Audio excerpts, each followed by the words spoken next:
DC. Today we have a very, very special Influencer Insights edition with you. We are here with none other than the Nicholas Lloyd, aka Lindybeige.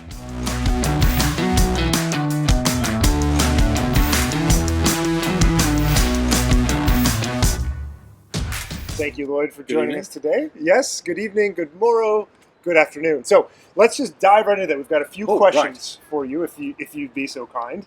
Okay. Why did you decide to dive into YouTube? I understand there's a convoluted story, and we'd love to hear a little bit more about how you happened to start Lindybeige. Oh, it was all an accident. I was trying to break into telly.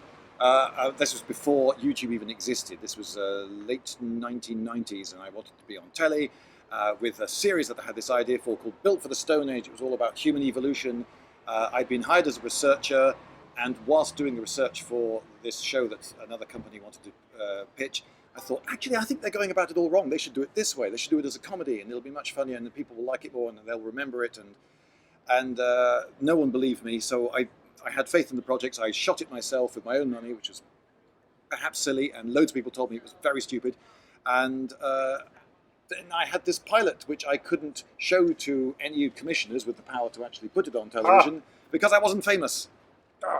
So they wouldn't watch it. And after 8 years of touting it about, I gave up. But during that time, something called YouTube came along, and I thought, okay, YouTube, I'll stick it on that, and someone out there could possibly decide that it's worth turning into a series. And if you are out there and you are a television commissioner, watch Built for the Stone Age. It's still one of the best things, I think, on my channel. And you can find it on Lindybeige channel. It's on the Lindybeige channel. Keep scrolling. Yeah, it's 2008 that went up, I think. 5 years later, one of them went viral because someone on Reddit discussed it and somehow it got voted up. I didn't even know what Reddit was, but whoever that was, I do not know who you are. Whoever you were who started that discussion on Reddit that led to my one viral video, thank you very much, because it launched my YouTube career, and now here I am. Well, tell us a little bit more about your interests, right? How would you describe yourself? Because here's what I know: ballroom dancing, history, military, particularly British history. I am interested in stuff. Occasionally people ask me, how come you know about this, that, because I'm interested. And if you're interested in something, then you tend to find out about it, and you tend to remember what you find out. And I was being interested in tanks and military history and knights in armour and all those sort of things since I was tiny. And that didn't go away. I got a degree in archaeology, which ties in with ancient Greece and ancient Rome and all that stuff. And it seems that I'm reasonably good at talking to one of these. You were remarking earlier that I come across when met pretty much as I do on camera. That's a fact. And yes, I do find it odd that some people, as soon as they start talking to a camera, they change their tone of voice completely, and they have a different way of sitting, and they start gesticulating in a strange, mad way. And they do this. A lot of them start moving their head around quite a lot. I don't know why they do that, but they do.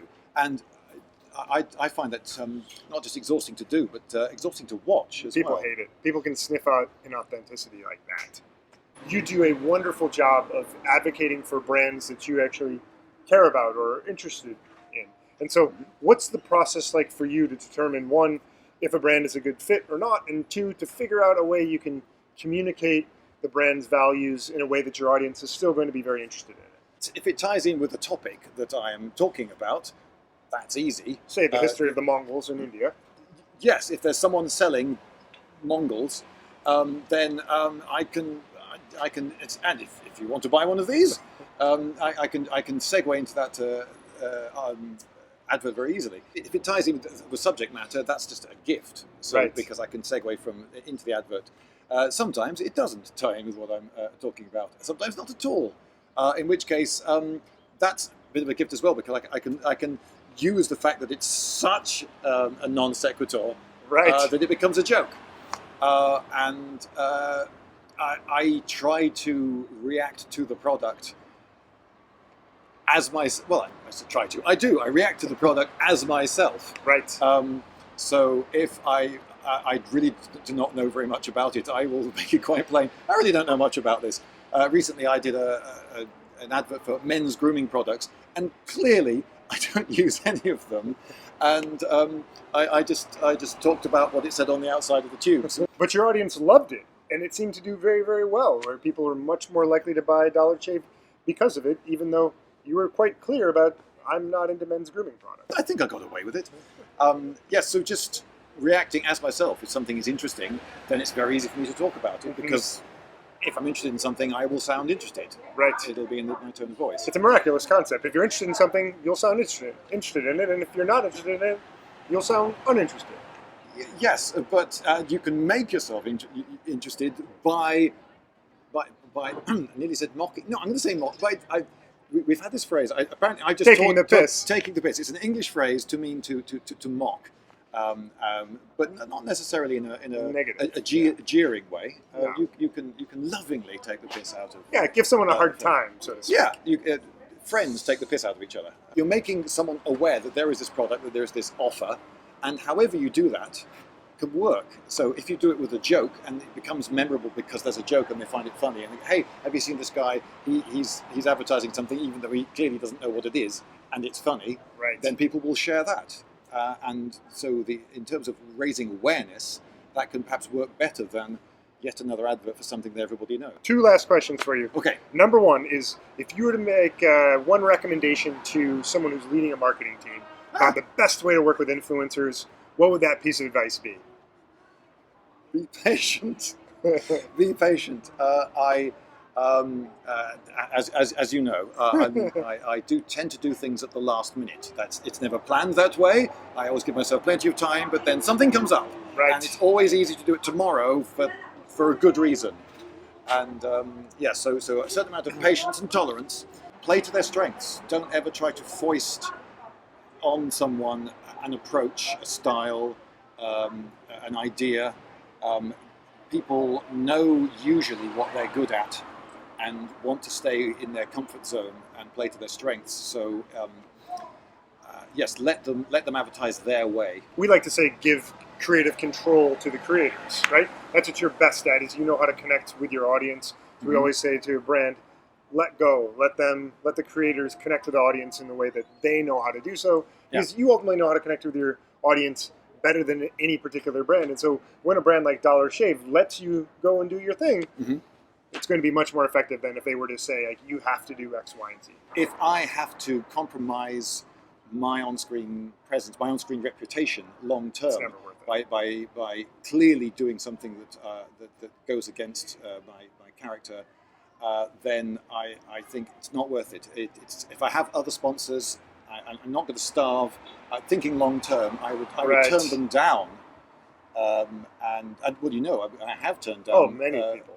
And I've also, been quite adamant that I'm going to do it this way. I did one for it was Casper mattresses. Yes. And I said, okay, yeah, I will do it on the sole condition that I am allowed to do it my way, and it will be mocking. And it was an unboxing video of a mattress, and the box was colossal, as you would imagine. It was a mattress, but they said nothing in the contract that I had to.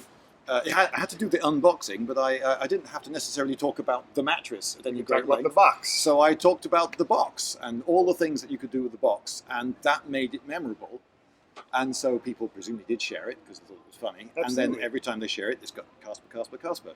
Last question for yes. you, because I know we got to run here. Okay. But as a Brit, what's the one amusing thing you find about being in the U.S.? Could be very, very small about the way we say a word, or it could be big. But what's an amusing thing that you see about the way Americans? Americans to us seem quite insular, quite sort of inward-looking. And it is sometimes amusing, begging your pardon, America, how little they know about the rest of the world. Several times people have said, so you're from Australia? No, this accent is nothing like an Australian accent. Right. Or England, that's in London, isn't it? I've had a few times. Right. No, it's not. I haven't picked a good one because it may sound as though I'm being critical. But you asked for amusing. I did. And, it is amusing. You think... yes, look at the map, guys. there are other All right. countries. So, I picked a terrible. I feel bad about having picked that one, but I'm sorry. That's hey, let us know what you think in the comments. Feel free to share your own. idiosyncratic amusement with the United States. Well, Lloyd, we appreciate you spending a few minutes with us here today, and until next time, goodbye from Washington, D.C.